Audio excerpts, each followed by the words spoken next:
Hello everyone. It's been a while since you've seen these young birds and they've grown right up. This is the black and I really love this orange or bronze lacing. It's a really beautiful pattern, but unfortunately it never stays once they reach the molt. And behind we have my very first recessive apple spread. This one's a hen. The reason I can tell it's a hen is because recessive apple spread hens are actually quite a bit darker than opal spread cocks. And I don't actually know why, and I don't think any research has been done into it. But we'll get these guys out for a fly and then have a quick look at the rest of them. So the younger two, they don't do much flying at the moment. They just like to sit around the landing board. It's probably going to jump in nice and quickly actually. The older two, they do a few laps, then they'll be back soon. Alright, well let's follow those guys back inside and have a look at the rest of the young birds. So this is a nice, very pretty one. I actually thought this one was going to be another opal spread, but as you can see, it's quite clearly an opal checker. But it's a really nice light opal checker, and I can't wait to see what this one looks like when it's older. It does have a sibling on the way. Its mother, she's a bit older now. She's about, what is she, 8, 9 years old? And she started only laying single eggs. So we're only going to get one more. And hopefully we do get an opal spread, because the father here, he does carry a recessive opal. Over here in the next section of the loft, we have a few more babies. So these two are my country challenge ring birds.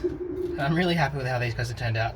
I can't wait to see them fly, and I really hope they'll be able to do the 700 kilometers that they're bred for. Down below them are these reds, and they've just had a feed. So these guys will be weaning in a few days. They're pretty much ready to go. Probably another day or two, and I'll move them into the flying section of the loft. Similar to the opal checker, their parents are back on eggs.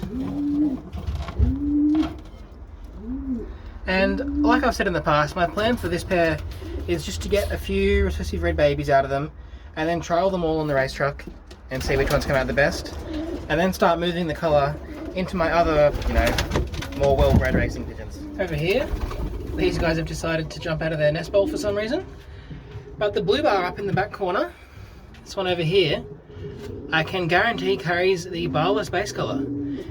If you want to have more information on that, check my How to Breed Barless video.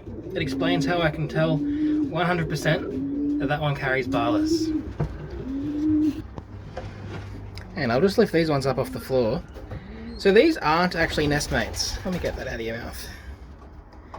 This guy, the blue checker, was a single nester. And the red checker, this one actually hatched 2 days before its sibling. The same thing happened with his parents last year. So to try and give the sibling a better chance at life, I moved this guy into this nest because these are about the same age and they're going quite well. So these are both special ring birds. The red one is my Sydney gold ring, or one of my Sydney gold ring birds, and the blue checker, probably can't see, is another one of my country challenge ring birds. And again, I'm really looking forward to seeing these guys wean, get into the flying section, and then start flying. I do have a few more babies that have started to hatch. They're all a bit young though.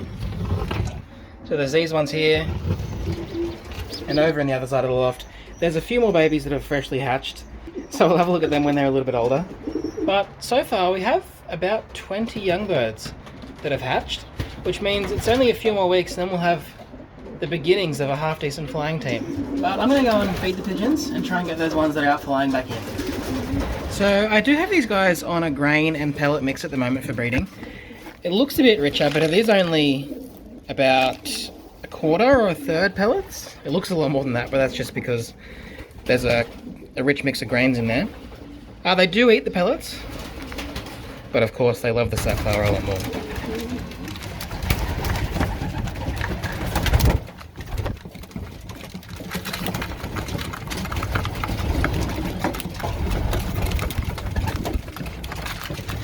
They are coming back in. It's probably not going to come in whilst I'm in here, but they'll be in nice and quick to get their feed.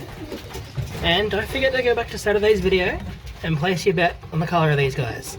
Are they going to be blue or brown? Alright, so I was just editing the video and I had a great shot of the birds coming in through the trap and the file was corrupted and all I got was this one still image. So this is all you're going to get, I'm sorry. Let's carry on with the video.